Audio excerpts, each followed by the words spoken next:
Bienvenue sur le réseau J2L. Eh bien, on va attaquer la deuxième partie du numérique facile. Donc, on a vu comment transformer le réseau analogique en digital, comment faire le schéma et programmer sur la Z21 le réseau. Ben maintenant, il faut s'attaquer un peu aux locomotives parce que les locomotives, c'est pareil, il faut leur donner une adresse. Et pour leur donner une adresse, il faut aller dans la programmation CV, donc qui est là. Hein, il suffit donc de cliquer dessus. Une fois qu'on est là-dessus, eh ben, il faut aller dans Manuel. Je fais au plus simple. Hein. On va aller dans Manuel. On va aller sur Voie de programmation. Donc là, je répète, la voie de programmation, c'est une voie qui est raccordée au réseau, mais qui est complètement isolée et qui est connectée à la programme track de la Z21. Donc en étant comme ça, il suffit simplement au niveau de l'adresse de la CV1 d'écrire le numéro d'adresse que l'on voudrait avoir pour la locomotive.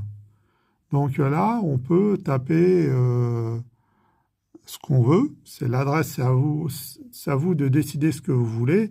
C'est de 1 à 9999, sachant que toutes les locaux qu'on achète dans le commerce sont avec le niveau 3, l'adresse 3, où tous les décodeurs qu'on installe dans des vieilles locomotives, eux aussi sont à l'adresse 3. Donc, il faut prendre tous les numéros sauf le 3. Donc là, ben, par exemple, je prends 90. Voilà. Je dis OK. J'ai écrit 90 ici. Je fais écrire CV. Et normalement, c'est écrit dans le décodeur de la locomotive. Après avoir inscrit le numéro 90 dans l'adresse de la locomotive sur la voie de programmation, et bien maintenant, il faut revenir à la page principale, aller dans véhicules ferroviaires pour bien apprendre à la Z21 quelle machine a l'adresse 90. Donc, on se retrouve ici dans une nouvelle page où il y aura toutes les locomotives que vous allez inscrire. La première des choses à faire, c'est de créer cette locomotive. Donc, il faut faire un plus. Appuyer sur locomotive là aussi.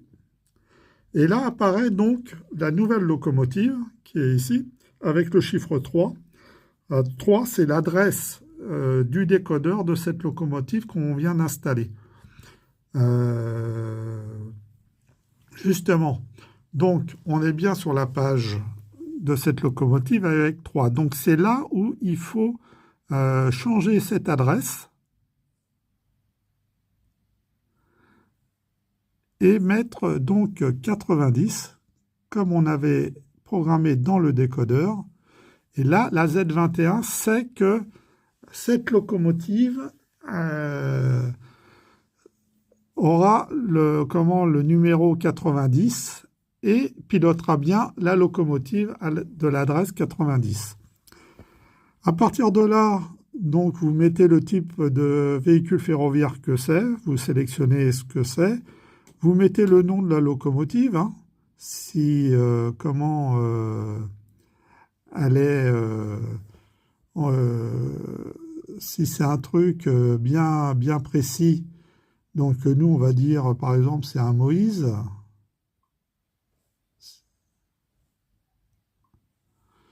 Voilà, OK. Donc, c'est écrit Moïse. La catégorie, c'est dans la catégorie où elle peut être. Donc là, je sélectionne la catégorie. Donc là, normalement, vous n'avez rien si vous commencez sur la Z21. Et vous pouvez donc ajouter des catégories qui permettent de créer ces catégories. Et une fois que vous les avez créés, et ben voilà, le Moïse c'est un locotracteur, donc je dis ça sera un locotracteur. Et le locotracteur apparaît ici. Je reclique, alors je fais annuler maintenant, voilà. Alors actif, oui, grue, non, il n'a pas de grue. L'affichage de la vitesse en km/h, en grande marche ou en miles, hein, ça c'est vous faites comme vous voulez. Vous pouvez mettre une image de votre locomotive, hein, faut la prendre en photo, et puis vous appuyez là-dessus, et vous avez par exemple l'image d'exemple, voilà. On peut dire que c'est ça, par exemple, et puis ça sera cette photo qui sera sélectionnée quand vous voudrez la sélectionner. La vitesse maximale, eh ben là, vous vous renseignez pour savoir la vitesse maximale du Moïse. Donc là, par exemple, moi, ça sera, allez, 60 km/h, on va dire. Le décodeur, pour savoir un DCC Motorola, donc ça peut faire les deux, donc voilà, moi j'ai mis DCC, l'écran de marche 128, c'est plus précis, et puis après, ben, vous mettez les noms complets de la machine, la compagnie, les longueurs hors tampon en véritable, hors tampon du point de vue modèle, le poids en service en tonnes, le poids en grammes du modèle, les rayons minimum, la référence, le décodeur qu'il y a, l'année de production, possédée depuis temps, la description, etc. Et si vous en avez plusieurs comme celle-là, ben vous pouvez dupliquer. Si vous dupliquez, ben voilà, vous allez créer plusieurs machines avec le même décodeur, et il faudra simplement changer l'adresse du décodeur. Une fois que vous avez fait ça, si c'est une locomotive récente, il a quelques fonctions, dont vous appuyez sur fonction, et vous pouvez par exemple dire il y a de la lumière. Donc là, de la lumière, ça va être la fonction 0. C'est marqué dans le descriptif de la locomotive ou du décodeur avec les différentes fonctions. Donc fonction F0, ça va être ça. On dit après les symboles. Ben, le symbole, vous choisissez le symbole que vous voulez. Il y a plein de symboles. À vous de choisir ce que vous voulez pour la fonction que vous voulez. Donc, alors moi j'ai mis celui-là, mais c'est pas du tout celui-là. C'est celui-là que je vais mettre, que je vais sélectionner ici. Alors, hop, hop, voilà. J'avais oublié de dire qu'il fallait d'abord sélectionner l'endroit où ça va être. Vous avez C1, C2, C3. Alors C1, vous avez une dizaine de fonctions. C2, encore une dizaine. Et C3, encore une dizaine. Ce qui fait jusqu'à 30 fonctions possibles. Et puis là, vous pouvez rajouter l'adresse, pas l'adresse, excusez-moi, le nom de la fonction. Donc là, par exemple, c'est les feux. Je dis OK. Et on voit tout de suite que c'est marqué la fonction 0 pour les feux, avec le symbole.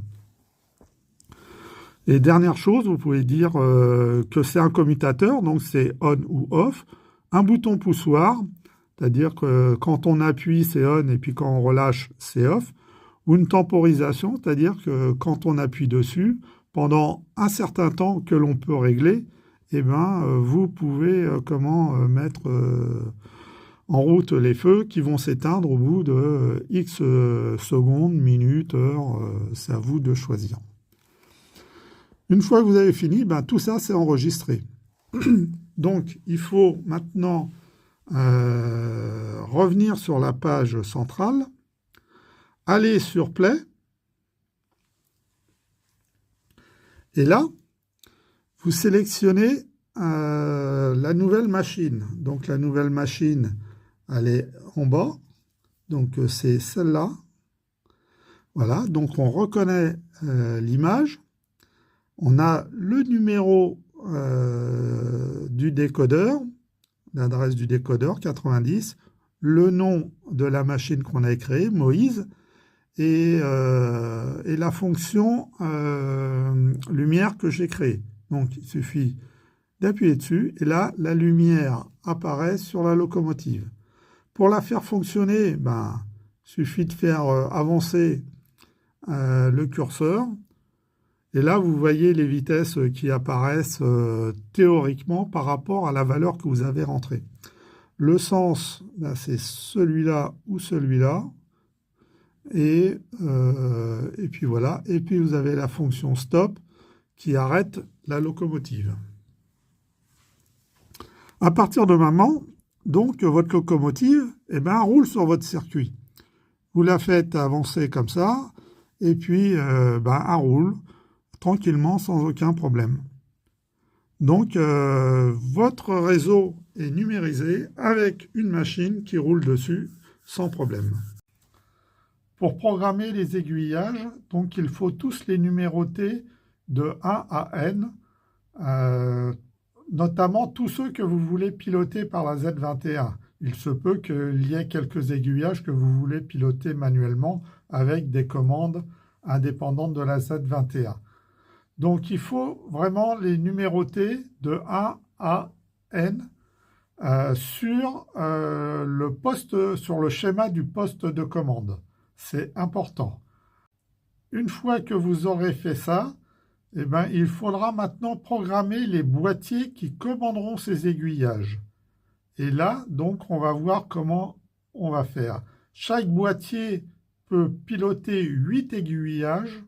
Donc, l'adresse 1 du boîtier 1 va piloter les aiguillages de 1 à 8. L'adresse 2 du boîtier numéro 2 va piloter les aiguillages de 9 à 16. Alors, lorsque l'on veut piloter des aiguillages, donc il faut installer des modules que l'on va connecter à la Z21 par l'intermédiaire du réseau. C'est-à-dire là, le JK qui est là, c'est exactement ce qui est dans les rails. Donc il suffit simplement de se brancher à partir des rails dessus et vous avez le système donc qui est alimenté par la tension des rails et communique directement avec la Z21. Donc ça, ce module, le 10775, c'est des modules qui sont anciens, mais qui marchent plutôt pas mal.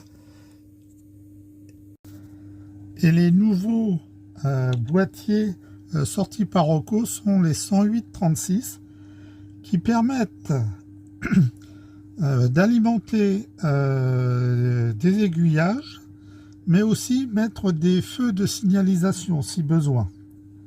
Donc on a 8 sorties comme l'ancien modèle, alimentées par toujours la tension des rails qui arrive dessus, et on peut en plus l'alimenter par une alimentation extérieure s'il y a besoin. Ça peut marcher uniquement avec l'alimentation des rails. Donc pour programmer les adresses des boîtiers commandant les aiguillages, il faut revenir au poste de commande. Donc là. Donner. Alors, on va zoomer, on va rester dessus. Donner des adresses aux aiguillages. Donc on va dire celui-là, on va le sélectionner, puis dans les paramètres, on va lui donner l'adresse 1, par exemple.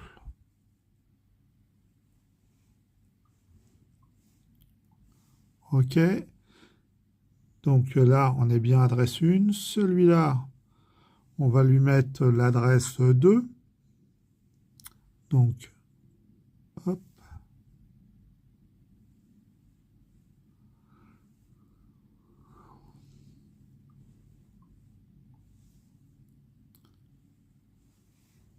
Et celui-là, on va lui mettre l'adresse 3.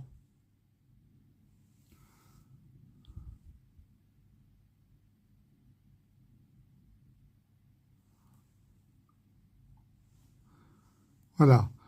Donc, on repère bien sur le schéma que l'on a fait 1, 2 et 3, qui sont les adresses de ces aiguillages. Donc, ces 3 premiers aiguillages vont être commandés par le premier boîtier, qui aura lui-même l'adresse 1. Et donc, pour pouvoir le faire, il va falloir donc faire la méthode suivante. Alors, pour adresser ces modules, c'est simple, parce qu'il faut les programmer comme les locomotives. C'est plutôt simple. Il suffit d'appuyer sur un petit bouton qui se situe ici. Et une petite LED se met à clignoter. Alors, je reviens parce que j'ai pas pris. C'est ici, le bouton est juste là. La LED clignote. Et il suffit sur le schéma du poste de commande de faire commuter l'aiguillage correspondant au numéro que l'on veut. Si on veut que ça soit le 1, eh ben, on commute l'aiguillage 1. Donc, vous faites une commutation de l'aiguillage numéro 1 en appuyant dessus.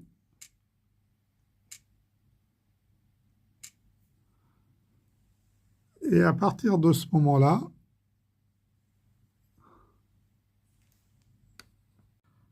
après avoir fait cette commutation, ben, la LED s'arrête de clignoter et l'adresse est mémorisée dans le boîtier. Si vous avez d'autres aiguillages, une vingtaine, une trentaine, une quarantaine, il suffit donc de les numéroter dans le poste de commande et puis de programmer exactement de la même manière les boîtiers. C'est-à-dire que si vous voulez que l'aiguillage de 9 à 16 soit piloté par le boîtier 2, ben, il suffit simplement de faire commuter l'aiguillage 9 après avoir appuyé sur le petit bouton du boîtier 2 qui va faire clignoter la LED. Et ainsi de suite. Pour le boîtier 3, ça sera l'adresse 3, donc ça sera l'aiguillage 17 que l'on fera commuter. Et ainsi de suite, jusqu'à ce que vous n'ayez plus d'aiguillage à commander. Alors, si vous avez des aiguillages Roco, vous pouvez les connecter directement au boîtier. Ça va fonctionner, il n'y a aucun souci. De même, avec des aiguillages Jouef, c'est exactement pareil, ça fonctionne directement sur le boîtier. Maintenant, si vous avez un aiguillage Peco, comme celui-ci, avec un PL11 qui est là, qui est le boîtier de commande de l'aiguillage, l'énergie fournie par le boîtier n'est pas suffisante. Donc, il faut fournir de l'énergie supplémentaire. D'où mes petits modules que j'ai faits, que voilà, va me permettre, avec une capacité de 4700 microfarads, de pouvoir alimenter ces aiguillages. Alors voilà le schéma de principe de mes petits modules. Donc nous avons le relais, le boîtier relais qui est ici, donc qui est composé donc d'un relais, deuxième relais et de la commande de ces relais qui sont là, le 1, le 2. Nous avons une capacité qui est là, donc de 4700 microfarads. Et puis nous avons le PL11 qui est le boîtier de commande des aiguillages qui est ici. Donc, ben voilà, moi je les ai câblés de cette manière. Donc, sur les commandes des relais ici, donc on a la commande en provenance des boîtiers Rocco qui viennent donc se connecter ici, donc toujours avec les couleurs rouge, noir, vert qui correspond à la norme chez Rocco. Un premier relais donc qui est ici où je fais arriver l'alimentation des rails, donc le plus et le neutre, le P et le N, ou le J et K, ça dépend comment on les appelle, et qui commute avec le relais, et la sortie de ce relais s'en va vers le cœur d'aiguillage qui est ici. Le deuxième relais, lui, sert à l'alimentation du boîtier PL11. Donc, je mets dessus sur une des entrées du relais de 24 volts. Sur l'autre relais, sur l'autre entrée, c'est la partie du PL11, donc en vert. Euh, En commun, ici, c'est la sortie, enfin, c'est le moins du condensateur. Et de l'autre côté, c'est le 0 volt correspondant au 24 volts. Voilà. Donc, quand on est dans cette position-là, le 24 volts vient charger ici et excite donc la bobine qui est là, qui va commuter l'aiguille. Lorsqu'on vient de l'autre côté, toujours par l'intermédiaire des commandes d'aiguillage, hein, lorsqu'on vient de l'autre côté, à ce moment-là, c'est la capacité qui est là qui a l'énergie qui va commuter, qui va envoyer de l'énergie ici, qui va exciter cette bobine, qui va commander à nouveau l'aiguillage, qui va revenir dans sa position finale. À noter, il faut bien s'en rappeler, c'est que le PL11, le commun est le vert, alors que chez Rocco, le commun, c'est toujours le noir. Alors, sur mes boîtiers, donc, je fais exactement le schéma de principe qui a été énoncé juste avant. La seule chose que je fais, c'est que je rajoute un boîtier relais supplémentaire. Donc voilà, j'ai deux boîtiers relais supplémentaires, ce qui me permet d'avoir deux sorties vers les cœurs d'aiguillage par rapport à la commande du boîtier Rocco 10 775 qui est là. Le fait d'avoir une sortie supplémentaire pour le cœur d'aiguillage, il me reste un relais disponible et je m'en sers pour aller vers de la signalisation de feu avec deux résistances ici.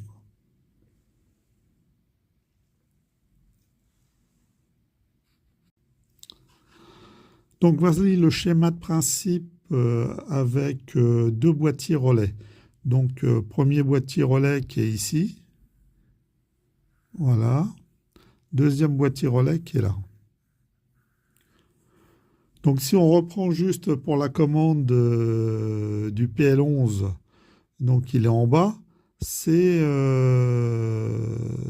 voilà, le premier relais du premier boîtier est alimenté par le PN du réseau et ça s'en va donc sur les deux entrées de ce relais et ça ressort ici pour le cœur d'aiguillage. Le deuxième relais lui est alimenté à partir du 24 volts et 0 volts. Donc le 24 volts arrive sur une des entrées du deuxième relais. La sortie de ce relais s'en va sur la capacité, donc le plus là-haut, et s'en va vers le commun du PL11. une des pattes du PL11 s'en va sur la seconde entrée du relais et la troisième patte du PL11 s'en va, elle, sur le 0 volt.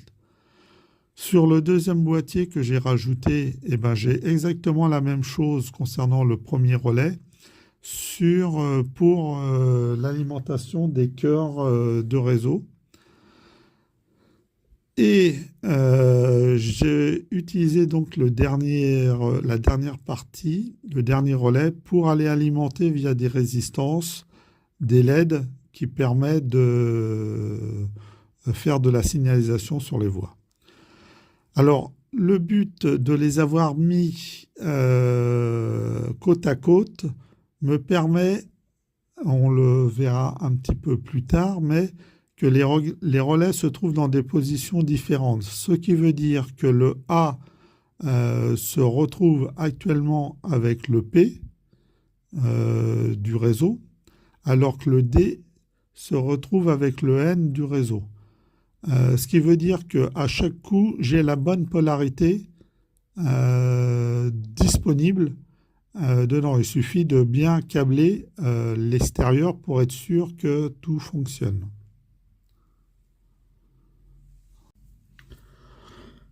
Alors voilà le boîtier relais qui comporte donc deux relais. C'est juste ça, voilà, c'est un relais bistable qui coûte 5 €. C'est juste ça. Donc ici, vous avez les commandes des bobines. Donc une première commande pour le relais qui est là, qui est ici. Et les deuxièmes pinouilles, c'est pour le deuxième relais qui est là. Ben voilà. Moi, ce que je fais, donc, je relie deux pinouilles entre elles, donc soit celle-là, soit celle-là. C'est comme on veut, il n'y a pas de sens, hein. Donc, ça permet donc de pouvoir commander ce relais avec un commun qui sera soit de ce côté-là, soit de ce côté-là, à votre bon choix, et qui permet donc de commuter les deux relais en même temps.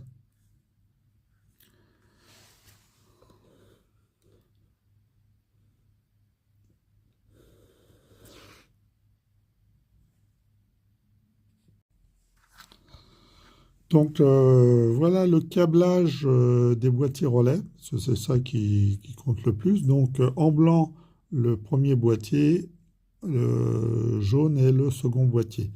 Le blanc, c'est lui qui va piloter le PL11 et le jaune, c'est lui qui va piloter les signaux ou le cœur d'aiguillage, un des cœurs d'aiguillage. Donc je les mets côte à côte et ce que je fais, c'est que je relie les quatre pinouilles qui sont là, qui sont les communs des boîtiers relais. Alors à l'origine, ça c'est seul.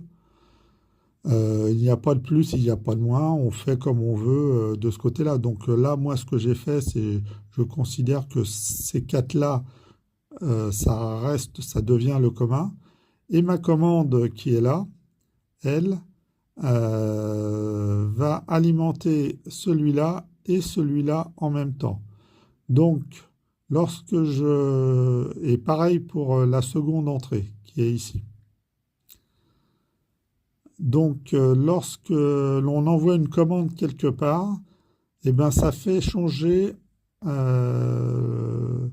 le relais des deux machines en même temps et ça les met en opposition, comme je vous l'avais montré ici.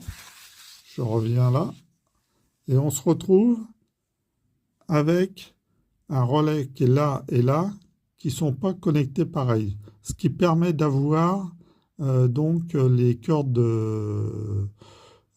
d'aiguillage avec la bonne polarité, puisque il suffit de choisir le morceau que l'on veut. Eh bien voilà, maintenant votre réseau est numérisé, les locomotives fonctionnent et les aiguillages sont opérationnels. Donc vous pouvez jouer sur votre réseau sans aucun souci. À bientôt pour une prochaine suite sur le numérique. Et bon Noël et bonne fête à tous.